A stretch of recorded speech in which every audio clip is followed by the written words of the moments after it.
بسم اللہ الرحمن الرحیم۔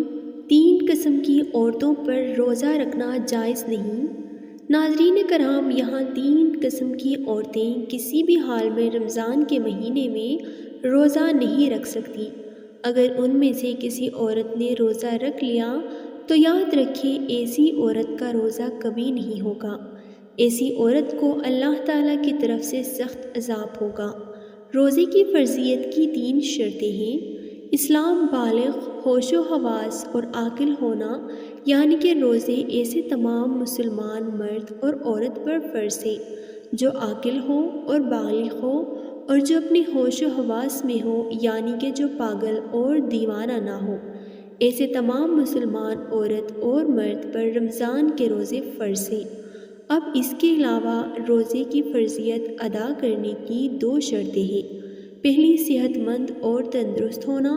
دوسری، محکم ہونا، یعنی کہ بیمار آدمی اپنی بیماری کی حالت میں اور مسافر اپنی سفر کی حالت میں روزہ چھوڑ سکتا ہے، یعنی کہ ان لوگوں کو رمضان کے مہینے میں روزہ چھوڑنے کی اجازت ہے۔ مگر یاد رکھیں کہ ایسے شخص رمضان کے مہینے میں روزہ رکھنا چاہے تو وہ رکھ سکتے ہیں، ان کا روزہ قبول ہو جائے گا، لیکن اگر نہ رکھیں تو ان کو کوئی گناہ بھی نہیں ہوگا۔ یہاں بعد میں ان روزوں کی قضا کر سکتے ہیں۔ لیکن یہ 3 عورتیں ایسی ہیں جن کا رمضان کے مہینے میں روزہ رکھنا حرام ہے، یعنی کہ ان 3 عورتوں کا روزہ رکھنا جائز نہیں ہے۔ اگر ان عورتوں نے رمضان کے مہینے میں روزہ رکھ لیا تو ان کا روزہ تو کسی حال میں بھی قبول نہیں ہوگا، بلکہ ان کو اللہ کی طرف سے سخت عذاب بھی ملے گا۔ نمبر 1، سب سے پہلی عورت وہ ہے جو حیض کی حالت میں ہو۔ ایسی عورت کا رمضان کے مہینے میں روزہ رکھنا حرام ہے، مگر ایسی عورتیں بعد میں قضا کریں۔ وہ رمضان کے مہینے میں بھول کر بھی روزہ نہ رکھیں۔ اگر کوئی عورت حیض کی حالت میں روزہ رکھ لیتی ہے تو اس کا روزہ قبول نہیں ہوگا۔ حدیث شریف میں ہے کہ حالت حیض میں عورت روزہ نہیں رکھے گی، اور حیض کی مدت ختم ہو جانے کے بعد اس پر ان دنوں کے روزوں کی قضا واجب ہے، جیسا کہ حضرت عائشہ رضی اللہ تعالیٰ عنہ فرماتی ہیں کہ حضور نبی اکرم صلی اللہ علیہ وآلہ وسلم ہمیں حالت حیض سے پاک ہونے پر روزوں کا حکم فرماتے۔ اس کے علاوہ روزے کی حالت میں اگر مغرب سے پہلے کسی بھی وقت عورت کو حیض آ جائے تو اس کی وجہ سے روزہ فاسد ہو جائے گا، اور پاک ہونے کے بعد اس روزے کی قضا رکھنا لازم ہوگا۔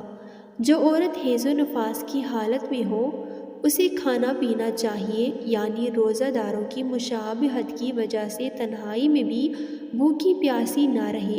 البتہ اس کے برعکس اگر حائضہ عورت دن کے کچھ حصہ گزارنے کے بعد پاک ہو گئی تو اب دن کے بقیہ حصے میں کھانے پینے سے رکا رہنا چاہیے۔ نمبر 2، دوسری عورت وہ ہے جو نفاس کی حالت میں ہو۔ عورت کے لیے نفاس کے ایام میں نماز پڑھنا اور روزہ رکھنا شرعاً جائز نہیں، البتہ ان ایام کے روزوں کی قضا لازم ہے، نماز کی قضا نہیں۔ نفاس کتنے دن تک شمار ہوگا اور نماز روزے کی کب قضا لازم ہے، اس سلسلے میں تفصیل درج ذیل ہے۔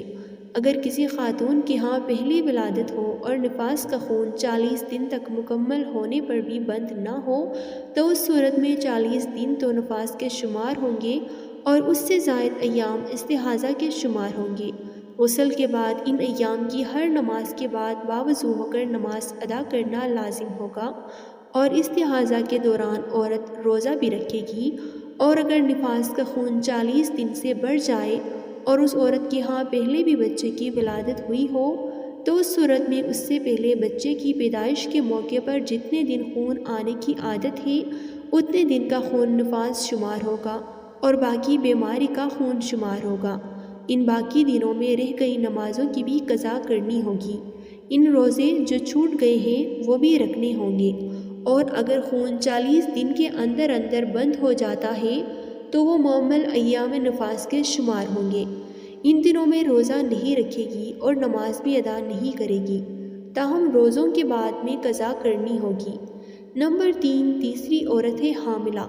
ایسی عورت کا رمضان کے مہینے میں روزہ رکھنا حرام تو نہیں ہے، لیکن ایسی عورتوں کو روزہ چھوڑنے کی اجازت ہے، یعنی کہ حمل والی اور اپنے بچوں کو دودھ پلانے والی عورتوں اگر اپنے روزے کی وجہ سے اپنے یا اپنے بچے کی جان جانے کا خطرہ ہو تو ایسی عورتوں کو اجازت ہے کہ وہ روزے نہ رکھیں۔ اگر حاملہ عورت کو ظن غالب ہو کہ روزہ رکھنے کی وجہ سے خود اس کی جان یا بچے کی جان کو خطرہ ہو سکتا ہے تو اس حالت میں عورت روزہ چھوڑ سکتی ہے اور بعد میں قضا کرنا واجب ہے۔ لیکن اگر شوہر مالدار ہے، کوئی دودھ پلانے والی عورت رکھ سکتا ہے تو دودھ پلانے کی وجہ سے ماں کو روزہ چھوڑنا درست نہیں۔